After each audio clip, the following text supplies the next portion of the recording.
The National Electrical Code, or NEC, allows for the use of smaller conductors for control circuits in certain situations, including when the circuit is protected at not more than 400 amps and the conductor is installed in raceways, cables, or enclosures with multiple conductors.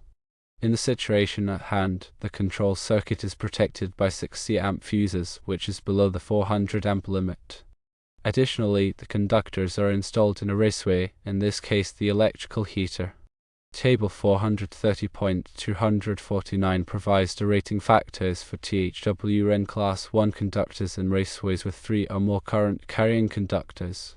For this problem, assuming a raceway ambient temperature of 30 degrees Celsius and 3 current carrying conductors, including the heater circuit and 2 control circuit conductors, the derating factor is 0.70. To calculate the minimum conductor size, we need to apply the derating factor to the calculated ampacity of the conductor at 90 degrees Celsius. The calculated ampacity of THWN number 4 wire at 90 degrees Celsius is 110 amps. Ampacity derated by 70% is 0.70 times 110 amps equals 77 amps. Since the circuit is protected by 60 amp fuses, which is less than the derated ampacity of 77 amps, number 6 THWN Class 1 wire is sufficient for the control circuit in this case. In summary, to determine the correct conductor size for a control circuit protected by overcurrent devices, follow these steps. Firstly, verify that the overcurrent protection is not more than 400 amps, which allows for the use of smaller conductors. Secondly, confirm that the conductors are installed in an approved manner such as a raceway, cable or enclosure with multiple conductors. Thirdly, use Table 430.249 to determine the applicable derating factor based on the number of current carrying conductors in the raceway and the ambient temperature. Fourthly, calculate the derated ampacity of the conductor by multiplying the ampacity at 90 degrees Celsius by the derating factor. Fifthly, ensure that the derated ampacity is greater than the rating of the overcurrent protection device. If the derated ampacity is sufficient, the selected conductor size is acceptable. If not, select a larger conductor size and repeat the calculation. For THWN conductors, the ampacity ratings can be found in NEC Table 310.16, considering the 90 degrees Celsius column. Note that the 90 degrees Celsius rating is used for derating purposes, but the final ampacity cannot exceed the ampacity at the temperature rating of the terminals.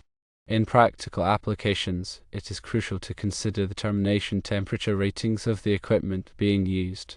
Most terminals are rated for 75 degrees Celsius, although some may be rated for 90 degrees Celsius.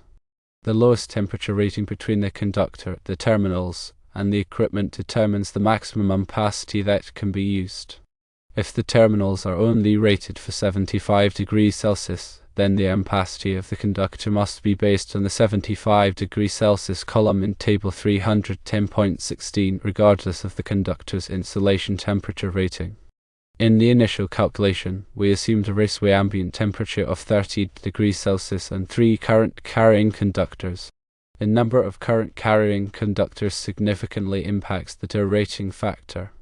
If there were more current carrying conductors in the raceway, the derating factor would be lower, requiring a larger conductor size. The NEC defines a current carrying conductor as a conductor that carries current under normal conditions. Grounding conductors and equipment grounding conductors are generally not considered current carrying conductors.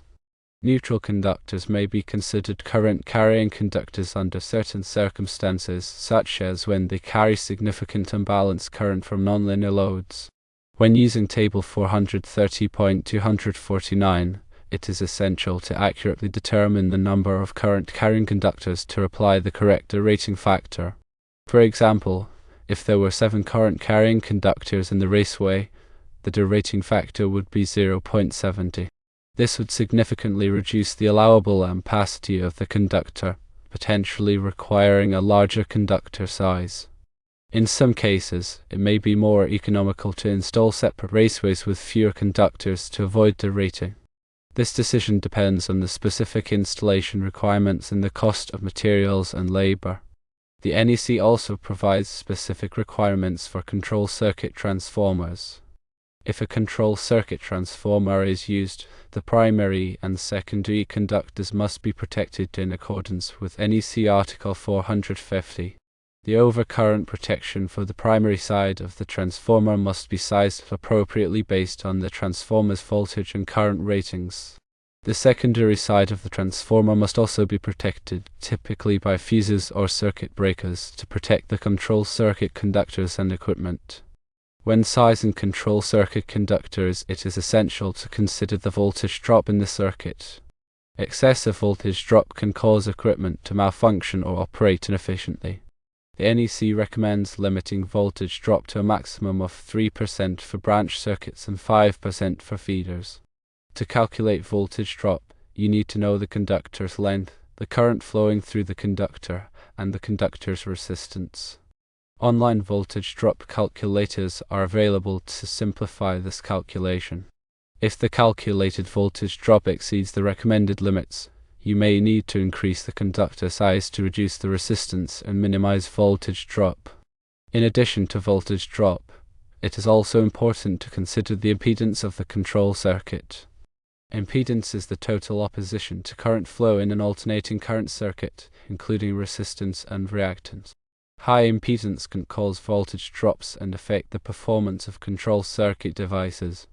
To minimize impedance, use short conductor runs, avoid sharp bends in the raceway, and use conductors with low impedance characteristics. Proper grounding of control circuits is also essential for safety and reliable operation. The grounding conductor must be sized in accordance with NEC Table 250.122 based on the rating of the overcurrent protection device. The grounding conductor should be connected to a grounding electrode system to provide a low impedance path for fault current to return to the source. This helps to protect personnel and equipment from electrical shock hazards. Control circuits often include various components such as relays, contactors, and switches. Each of these components has its own voltage and current requirements that must be considered when sizing the control circuit conductors. The conductors must be capable of carrying the maximum current drawn by all of the components in the circuit. It is also important to select components that are rated for the appropriate voltage and current levels.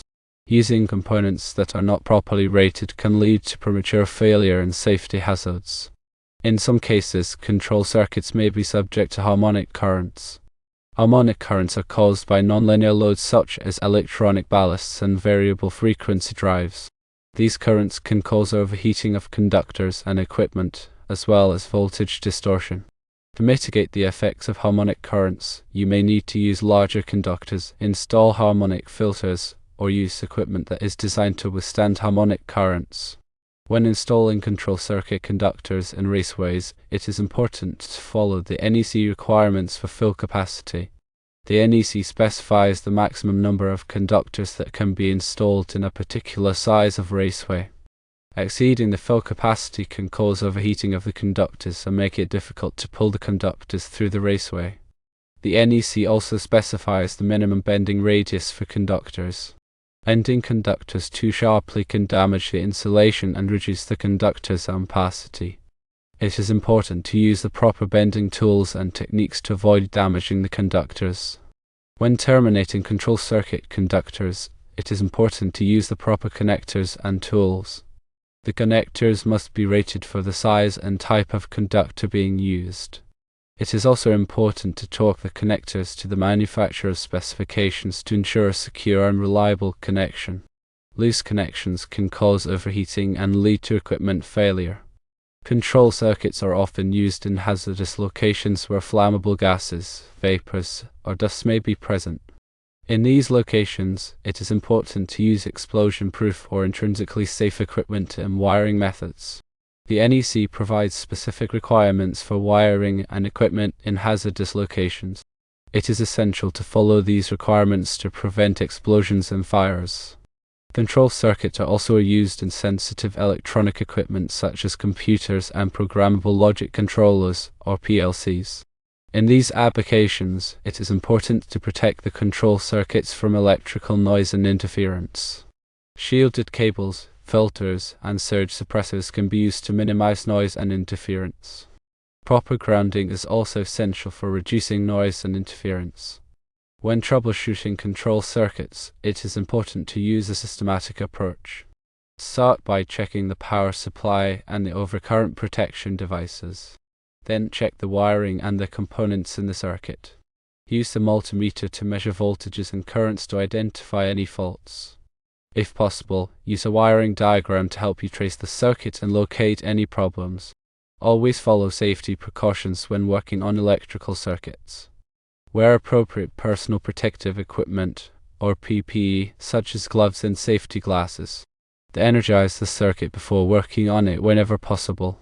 If you must work on a live circuit, use insulated tools and take extra precautions to avoid electrical shock. Keep in mind that control circuits are an integral part of many electrical systems. Understanding how to properly size, install, and troubleshoot control circuits is essential for electricians and electrical apprentices. By following the NEC requirements and using good electrical practices, you can ensure the safety and reliability of control circuits. The National Electrical Code, or NEC, is updated every 3 years. It is important to stay up to date on the latest changes to the NEC to ensure that your work complies with the current requirements. The NEC is available from the National Fire Protection Association, or NFPA. In addition to the NEC, there are other standards and regulations that may apply to control circuits depending on the specific application. These standards may be issued by organizations such as the Institute of Electrical and Electronics Engineers, or IEE, the American National Standards Institute, or ANSI, and Underwriters Laboratories, or UL. It is important to be aware of these standards and regulations and to comply with them when designing and installing control circuits. Finally, remember that safety should always be your top priority when working on electrical circuits. Always follow the NEC requirements and use good electrical practices to protect yourself and others from electrical hazards. If you are not comfortable working on a particular circuit, consult with a qualified electrician or electrical engineer.